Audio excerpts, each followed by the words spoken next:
This episode contains graphic content that may not be suitable for all ages. Listener discretion is advised. If you or someone you know is struggling or in crisis, help is available. Call or text 988 or chat with someone at 988lifeline.org. Those outside of the US, reach out to someone at your local crisis center or hotline.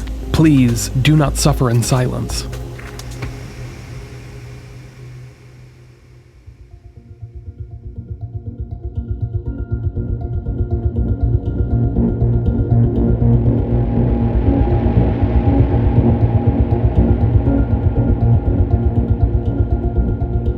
Clear, star-studded night sky stretched over the Mapimi Desert in northern Mexico.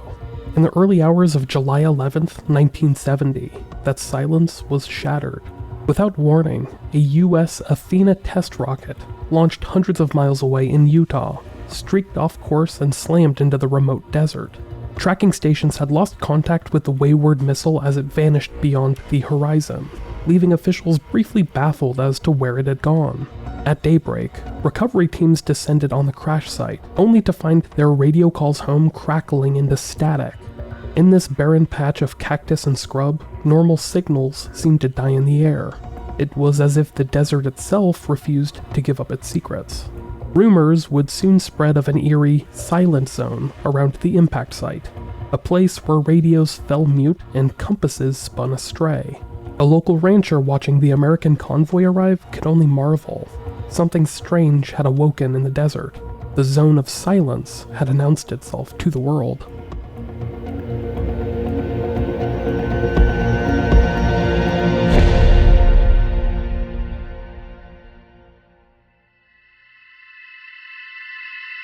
Long before it had a name, this corner of the Chihuahuan Desert held a reputation for the unexplained. Locals say that as far back as the late 1800s, isolated homesteaders witnessed hot pebbles tumbling from the sky, likely meteorites pelting the sands. In the 1930s, a celebrated Mexican pilot, Francisco Sarabia, reported that his radio mysteriously died while flying over this very region. His instruments went haywire in midair, making him, as the story goes, the first known victim of the desert's strange silence. Such incidents were rarely publicized beyond local lore. The area itself, near the Bolson de Mapimi, a vast basin overlapping the states of Durango-Chihuahua and Coahuila, was sparsely populated and seldom visited. Its landscape was an intimidating expanse of sun-baked earth and distant mesas, once an ancient seabed of the Tethys Ocean that left behind abundant salt flats and marine fossils. It wasn't until the 1960s that the Zone of Silence truly entered public consciousness. In 1966, Mexico's state oil company Pemex sent a team of engineers to survey this desert for drilling sites. As the story goes, the expedition's leader, Augusto de la Peña, found himself grappling with a persistent radio failure. Out of frustration and awe, he christened the area La Zona del Silencio, aka the Zone of Silence. Word of De La Peña's silent airwaves slowly made the rounds. Among scientists and adventure seekers, whispers grew of a geographic oddity on the Trino Vertex, where the three state borders meet. Some drew comparisons to the infamous Bermuda Triangle, noting that both mysteries sit between the 26th and 28th parallels. Here was a place, they said, where radio signals refused to pass, where perhaps the Earth itself oozed some magnetic force that nullified technology. Still, in the 1960s, these tales remained a curiosity known to few, but all of that changed with the explosive event of 1970, which catapulted the Zone of Silence from obscurity into international headlines.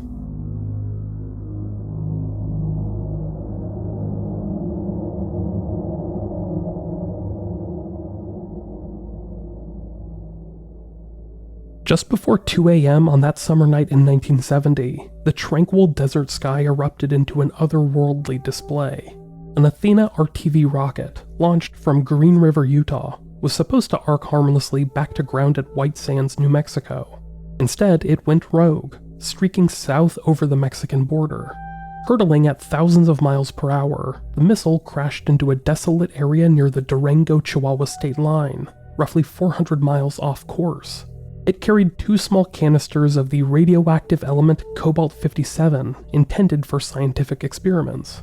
In the aftermath, a joint Mexican-US recovery operation scrambled to secure the debris and any contaminated soil. American officials, uneasy about an international incident, descended on the impact zone with urgency and secrecy. What happened over the next few weeks became the fodder for legend. The famous rocket engineer Wernher von Braun himself arrived to supervise parts of the recovery.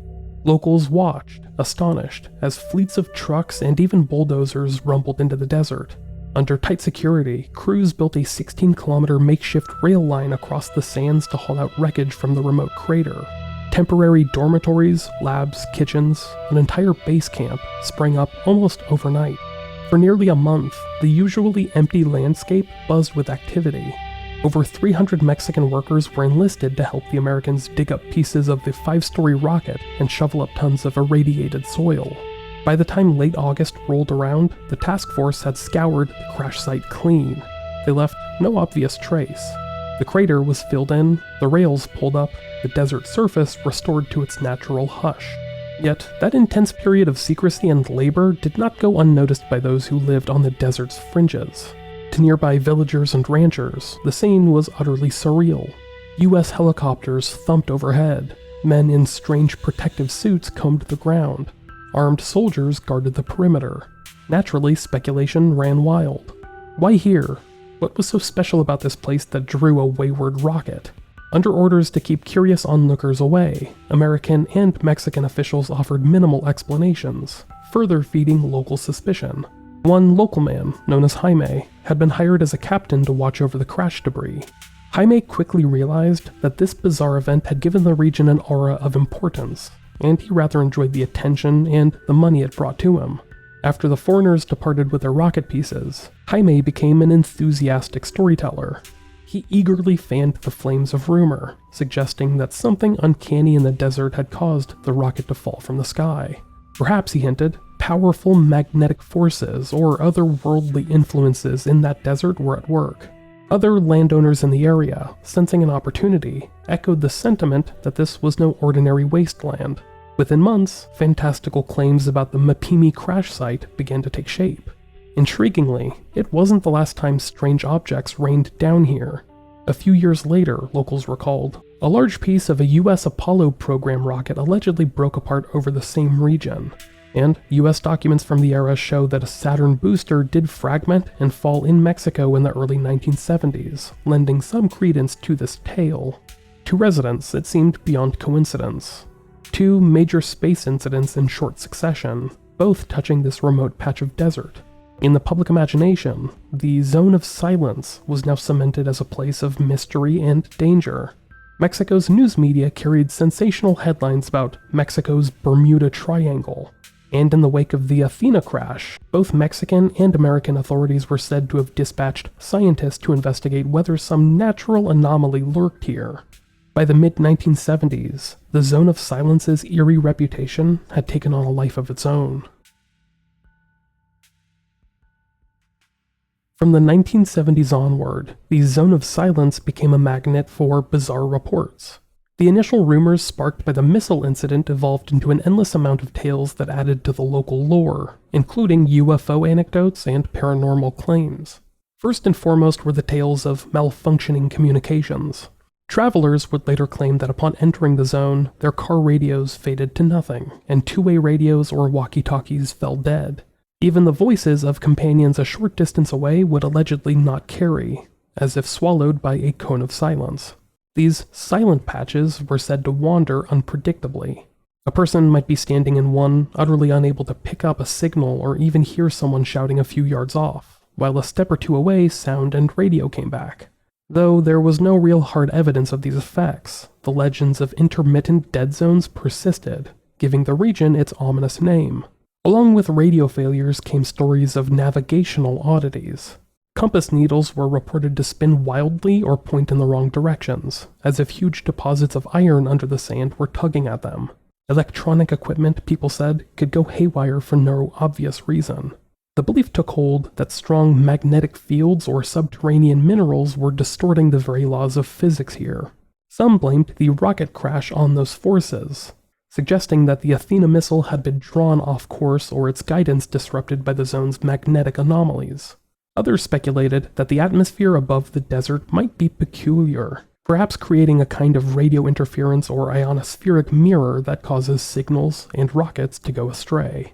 There was no scientific proof of any such effect, but in the stories swapping around campfires, the Mapimi Desert became a place where compasses and rockets alike both seemed to lose their way.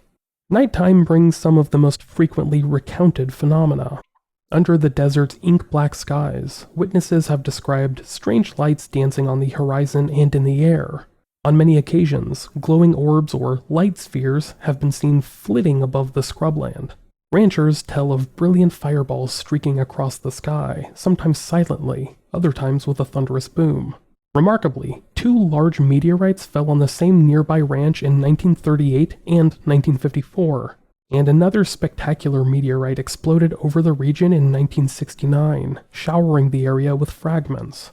It's no wonder people began to feel like this land attracted rocks from the heavens. Some nights, locals say, an eerie glow can be observed rolling down the distant hills, like ignited tumbleweeds of flame. Whether these are just meteorites and their after effects, or something more mysterious, these visual displays have fueled the zone's otherworldly aura. Those who venture out into the dark speak in hushed tones of seeing the sky open up with unexplainable lights. The strangest stories to emerge from the zone of silence involve encounters with beings not of this world, or at least not of this locality. Over the years, numerous witnesses, from ranch families to passing motorists, have reported chance meetings with enigmatic strangers. These visitors are often described as tall, blonde, and blue-eyed, speaking perfect Spanish in polite, quiet tones. They appear suddenly out of the empty desert, sometimes in moments when travelers are lost or in distress. One account tells of a family whose truck broke down under the punishing sun. As the parents grew frantic and the radio would not work, 2 unusually tall individuals in pale clothing seemed to materialize on the road. They offered water and reassuring words, then vanished without a trace once help arrived. Geraldo Rivera, no, not the one you're thinking of, a UFO investigator from Chihuahua, has collected many such testimonies. He noted, "People often get lost in the zone. When this happens, sometimes tall, blonde beings appear out of nowhere." These mysterious Good Samaritans ask only for water, it is said, and when asked where they came from, they gesture vaguely, "from above." Locals have taken to calling them Los Nórdicos, the Nordics, linking their appearance to a popular archetype of extraterrestrial encounter. The lore of these Nordics in the Zone of Silence became so prevalent that some visitors come specifically hoping to meet these otherworldly helpers. Hand in hand with the stories of alien visitors are reports of classic UFO phenomena. Travelers in the zone have described sightings of disc-shaped craft hovering silently in the night, or darting lights making impossible maneuvers. A persistent local legend claims that a UFO crashed in this desert around a century ago, long before the rocket incident, and that the zone's weirdness stems from that cosmic accident. While no evidence of any such crash has ever been found, it has not stopped UFO enthusiasts from scouring the terrain. Some who spend time in the zone claim that hours seem to vanish without notice.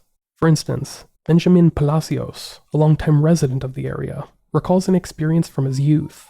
One evening, he and his brother witnessed a bright light envelop them.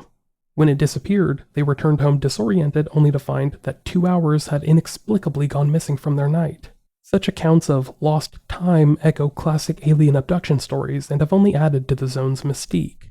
Over the decades, the list of oddities associated with the Zone of Silence has grown long. An unusually high number of meteorite falls, patches of mutated cacti or oddly colored wildlife, reports of telepathic voices or ghosts, and even whispers of an ancient subterranean civilization beneath the desert. As outlandish as many of these claims are, they have all found a home in the legend of the zone. The unending mystery of this place lies in how seamlessly real scientific intrigue, such as meteorites, lost rockets, magnetic geology, has woven together with folklore, aliens, ghosts, and time warps, to create something that captivates the imagination. Now, we're going to pause for just a moment to hear a word from the sponsors that support this show. In the face of so many wild claims, scientists from Mexico and abroad have taken a closer look at the Zone of Silence. Not long after the 1970 missile recovery, the Mexican government recognized the need to study and protect this unique desert ecosystem. In 1977, they established the Mapimi Biosphere Reserve, which encompasses the Zone of Silence at its heart. A permanent research station was built, and over the years it has hosted biologists, geologists, and ecologists from around the world. Officially, their mandate was not to hunt UFOs or debunk any paranormal tales, of course, but rather to understand the desert's flora, fauna, and geology. Unofficially, though, many were curious to see if there was any truth to the zone's mysterious reputation. From a scientific standpoint, the results have been decidedly ordinary, even disappointingly so for mystery seekers. Researchers who conduct fieldwork in the reserve report they have never encountered unusual radio interference. An ecologist who spent years in the Mapimi Reserve in the late 1980s noted that neither she nor any of her colleagues ever had any trouble with radios or compasses. In other words, all standard equipment functioned normally for the scientist. When outsiders claimed that their walkie-talkies would not work, researchers suspected that those people may have simply been out of range or using faulty gear. Similarly, detailed magnetic surveys of the area have found no anomalous readings beyond the expected variations from local iron-rich minerals. There are magnetite deposits in the soil, as well as abundant meteorite fragments with high iron content, but nothing strong enough to disrupt a compass at short range in any extraordinary way. In fact, scientists point out that if the zone genuinely nullified radio transmissions, the reserve's own communications would be crippled, which has never been the case. So what about the famed mutations of plants and animals? The Biosphere Reserve has given botanists and zoologists the chance to catalog an impressive array of life in this desert. They have identified over 400 plant species, many uniquely adapted to the salty, arid soil, and have documented over 200 types of birds and 36 species of reptiles thriving in this harsh environment. Among these is the iconic bolson tortoise, North America's largest land reptile. And indeed, some of these tortoises display unusual shell patterns like triangular markings. But far from being products of cosmic radiation or genetic mutation, scientists say that these traits are natural variations seen in a healthy population. Similarly, a certain prickly pear cactus in the region turns a striking purple hue during droughts, which early visitors thought was a bizarre mutation but is actually a normal stress response of the plant. In short, every purported anomaly in local wildlife has had a down-to-earth explanation once studied. The desert ecosystem here is exceptionally rich and distinctive, but it doesn't seem to be supernatural. If anything, the real scientific marvel of the Zone of Silence is how many endemic and rare species it does harbor, having evolved under extreme conditions of an ancient seabed turned desert. But that isn't to say scientists have ignored the paranormal claims entirely. Out of curiosity, some have tagged along with TV crews or independent investigators to test the legends. These studies have been informal but illuminating. In one instance, a team set up a powerful transmitter on one side of the so-called silent zone and took receivers to various spots to measure signal strength. No mysterious dropouts were detected beyond the normal effects of distance and terrain. Mexican geophysicists have also measured background radiation levels, given the area's association with rocket debris and meteorites, and have found nothing abnormal. The US Air Force, after recovering their Athena rocket back in 1970, quietly concluded that the crash was caused by a guidance system failure, not any exotic interference. And while it seems like an American investigative team did visit following the Apollo debris incident, it's reported that they too found no evidence of magnetic anomalies or alien technology influencing their hardware. One significant scientific effort, however, did emerge because of the zone's notoriety. The attention brought to Mapimi in the 1970s indirectly helped secure funding and interest in studying the desert ecology there. The UNESCO designation of the Biosphere Reserve was supported in part because the area had become famous, even if for mythical reasons. As a result, decades of valuable environmental research have been done. In an odd way, the myths of the Zone of Silence paved the way for real science by shining a spotlight on an overlooked environment. Researchers today continue to study climate, soil, and wildlife at the reserve. They occasionally field questions from curiosity seekers about UFOs and magnetic rays, but their focus remains on the natural world. In summing up years of research, one scientist wrote that the only unusual thing about the Zone of Silence is how ordinary it actually is. a beautiful, fragile desert ecosystem whose greatest mysteries lie in biology and geology, not the paranormal. A road sign points the way to the Zona del Silencio, reflecting how the once obscure Mapimi Desert has become a destination for curious travelers. The legend of the Zone of Silence has seeped deeply into popular culture and the local economy. After the 1970 missile incident, news of the strange zone spread across Mexico and beyond, capturing imaginations during a time of burgeoning interest in the unexplained. By the 1980s, the area was routinely being dubbed Mexico's Bermuda Triangle, a land-based cousin of the Devil's Triangle at sea. Mass media featured it in magazines and TV programs as one of Earth's greatest mysterious locales. The allure of a forbidden desert where cosmic forces held sway proved irresistible to some. Tour buses and adventurous road trippers started making their way to Durango's dusty highways in search of La Zona. Some enterprising locals embraced, and at times embellished, the myth to encourage tourism. In the small town of Escalon, the nearest settlement of any size, a ranch was converted into a sort of informal visitor center with a UFO-themed motif. Visitors who arrived could find murals of aliens and flying saucers, and there were guides willing to take them out into the salt flats and scrublands where the silent zones were said to lurk. During the late 1980s, the Mapimi Biosphere Reserve's field station logged hundreds of drop-in visitors each year asking for directions to the Zone of Silence. Over 650 people showed up in 1989 alone, an anthropologist observed, noting that many more likely ventured into the desert on their own. They came in all forms: college student groups on a lark, foreign tourists armed with cameras and wild theories, New Age spiritualists seeking energy vortexes, and hardcore UFO hunters with Geiger counters in hand.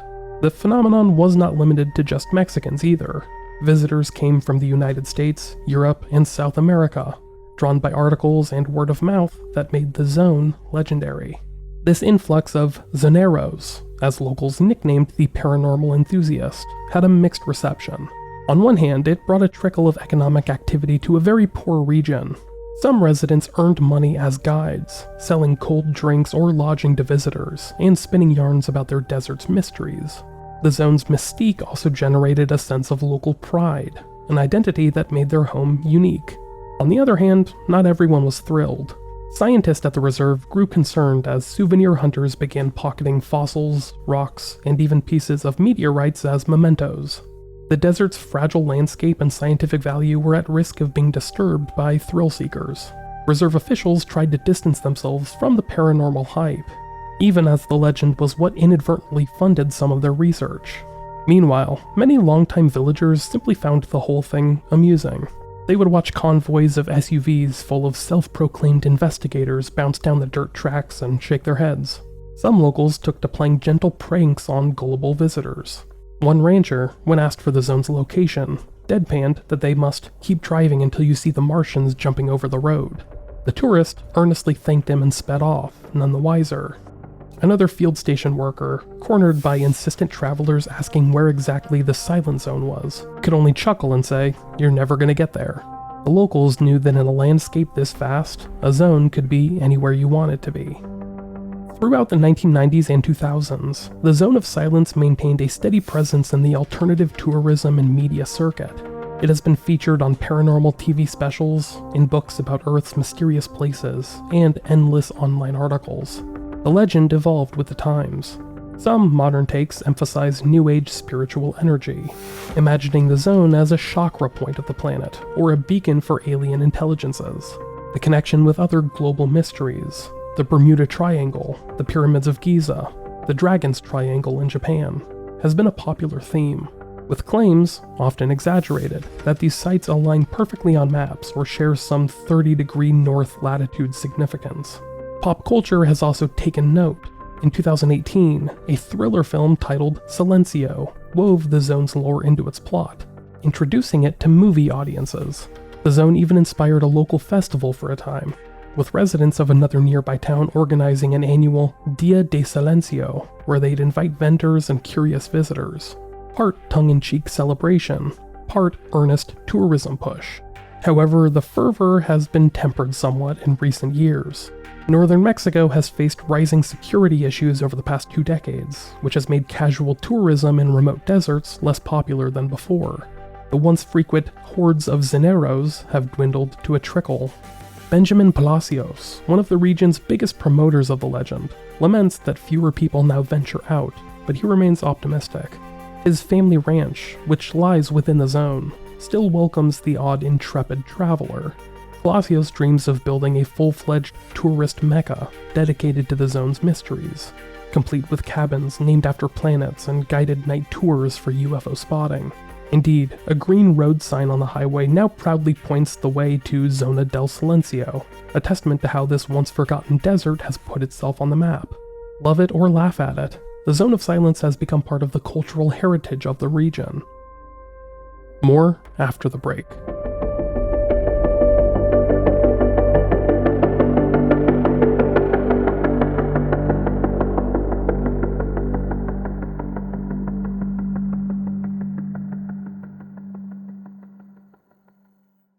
What might really be happening in the Zone of Silence? Over the years, explanations have ranged from the scientific to the fantastic.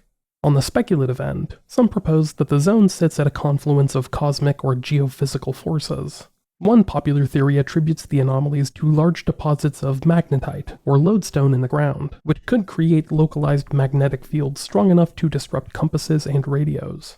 This ties in with the known meteorite fragments scattered around, since meteorites often contain high levels of iron and nickel, and believers think that the desert may be littered with space rocks that amplify Earth's magnetism in unusual ways. Another theory suggests an atmospheric factor.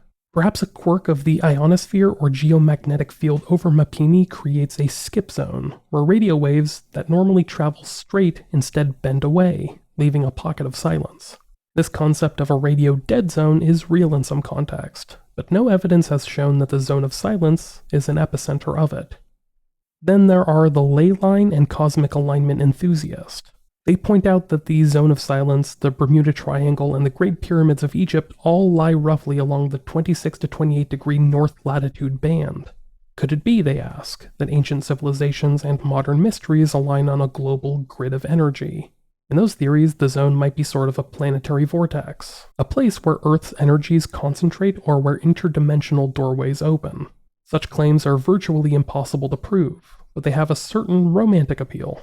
A fringe group in the 1980s even suggested that an ancient extraterrestrial base or a lost civilization lies beneath the desert, emitting radiation or magnetic waves that confuse technology. Every imaginative idea you could think of, from UFO beacons to secret government experiments, has at some point been proposed to explain the zone's legend.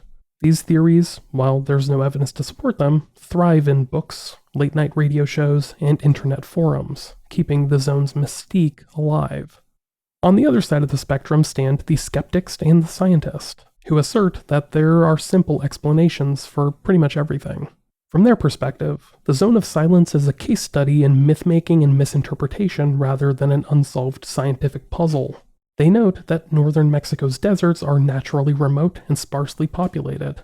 Radios might seem to go silent simply because you're far from any broadcast source or a repeater tower. In the 1960s, for example, rural areas had spotty radio coverage, so an oil crew with a weak transmitter could easily believe something mysterious was afoot when their signals failed. Skeptics also point out that the Earth's magnetic field does have some subtle fluctuations, and iron-rich rocks can cause compass deviations, but these exist in many regions without giving rise to supernatural stories. No rigorous survey has ever identified abnormal magnetic readings in Mapimi beyond what's geologically expected. In short, nothing indicates that physical laws behave any differently here than elsewhere. So, what then sparked this legend? Many analysts believe that the answer lies in human psychology and local opportunity. The zone's supernatural reputation, by most accounts, developed in the 1970s directly after the Athena rocket crash. A massive cleanup with secrecy and foreign military personnel is bound to sow rumors in any rural community.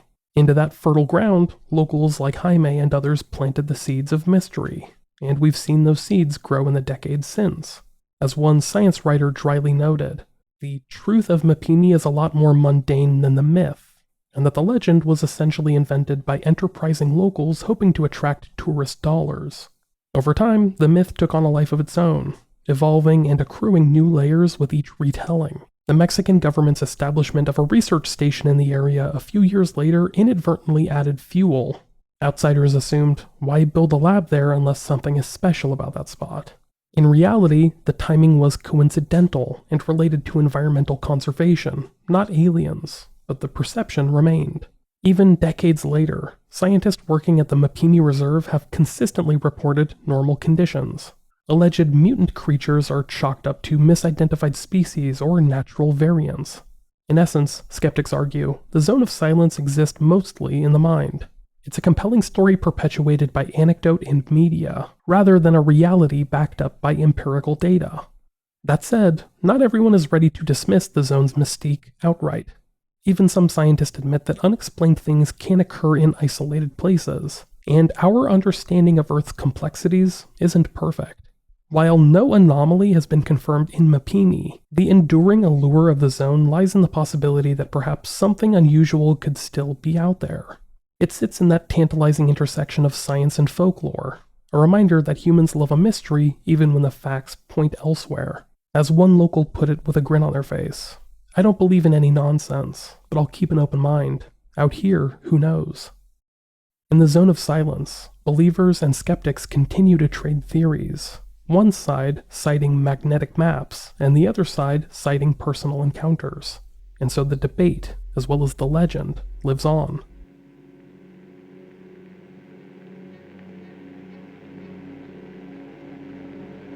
Today, the Zone of Silence remains a place of dual identities. On one hand, it is a scientifically unremarkable stretch of desert, part of a protected biosphere reserve, recognized for its ecological value and studied by biologists who focus on desertification, wildlife, and climate. Ask any researcher at the Mapimi field station, and they'll tell you that the biggest challenges they face are ecological, like preserving the endangered tortoises or managing water resources, not paranormal. They use radios and GPS daily with no trouble, and some have never even encountered a tourist asking about the zone, especially in recent years as visitation has decreased. In scientific literature, the area's fame as the Zone of Silence barely warrants a footnote. It's known instead as an important site for dryland environmental research and the long-term monitoring of desert ecosystems. In this light, the zone is quiet indeed, not because of magnetic waves, but because of its profound isolation and serenity, disturbed only by the wind and the distant call of an owl at dusk. On the other hand, the legend of the Zone of Silence persists, if not in full fervor, then at least as a quirky piece of modern folklore. It survives in campfire stories, on websites and YouTube videos, and on the occasional daring traveler's blog. The narrative has proven resilient, even without recent happenings. The historical incidents and accumulated lore provide plenty of material to speculate about. The Mexican public's fascination peaked in the late 20th century, but many still recall hearing fantastical tales of La Zona. It has become part of the national mythology of strange places, akin to how Roswell, New Mexico evokes UFOs in the US. Even mainstream media revisit the topic from time to time. As recently as this year, 2025, a BBC Science Focus article revisited the zone's history, acknowledging the supernatural reputation while concluding that biology, not aliens, was the real draw. The very need for such an article shows that people continue to ask, what is the Zone of Silence really? The absence of definitive mysteries hasn't completely killed the curiosity. Local sentiment around Mapimi today is largely one of affectionate bemusement.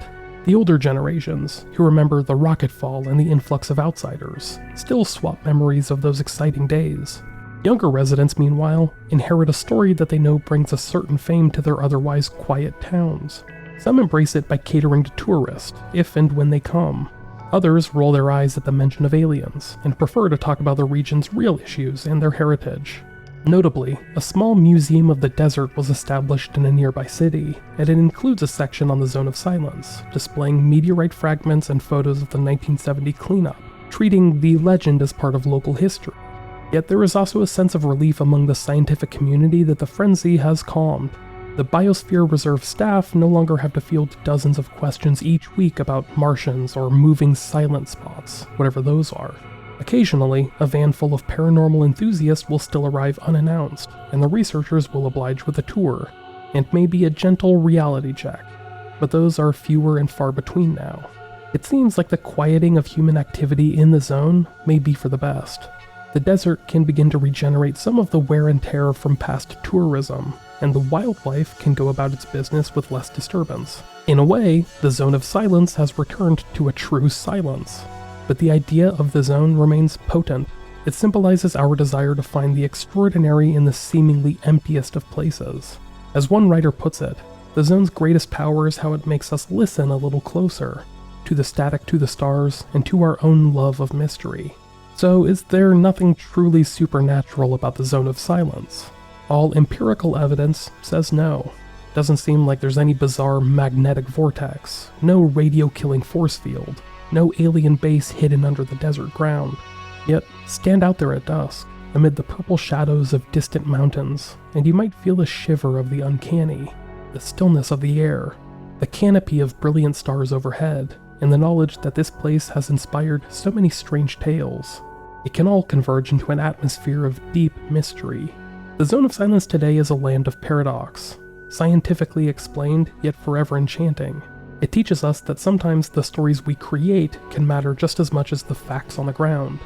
In the end, the Mapimi Silent Zone remains, in both legend and reality, a quiet enigma, a remote desert that continues to echo with questions, even in its silence. And for that reason, I would argue that the mystery surrounding the Zone of Silence remains unresolved.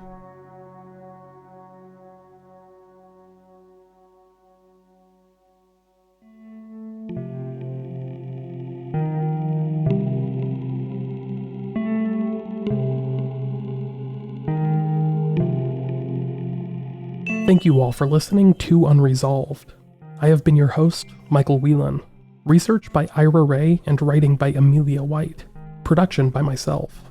To learn more about this podcast, visit the Unresolved website at unresolved.me. The producers of this podcast, who support the show each month on Patreon, are Roberta Jansen, Sarah Moscaratolo, Ben Crocum, Scott Nisi, Marion Welsh, Crystal J, Jacinda Class, Lauren Nicole, James Weiss, Alex Kalogeropoulos, Annie Broad, Kevin Tweedy, Stephen Diaz, Heather Fiddler, Anna T, Cece, Marcus Mitchell, Tabitha Colvin, Trixie Fink, and Nora Urkuyo.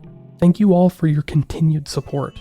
I still can't believe we are inching ever closer to the 10-year mark of the show, and coincidentally, our next episode will be the 300th full-length podcast. I'm planning on covering a pretty big story, one that has been as requested as any other since this show got started back in 2015. But I'd like to hear your thoughts. What story do you think I'm covering? Let me know through email, text, voicemail, or DM. I'd really like to hear your thoughts. Thank you all once again for listening. Now I gotta go take care of that baby that you might hear crying in the background. But until next time, I hope you all stay healthy, stay active, and stay safe. Take care.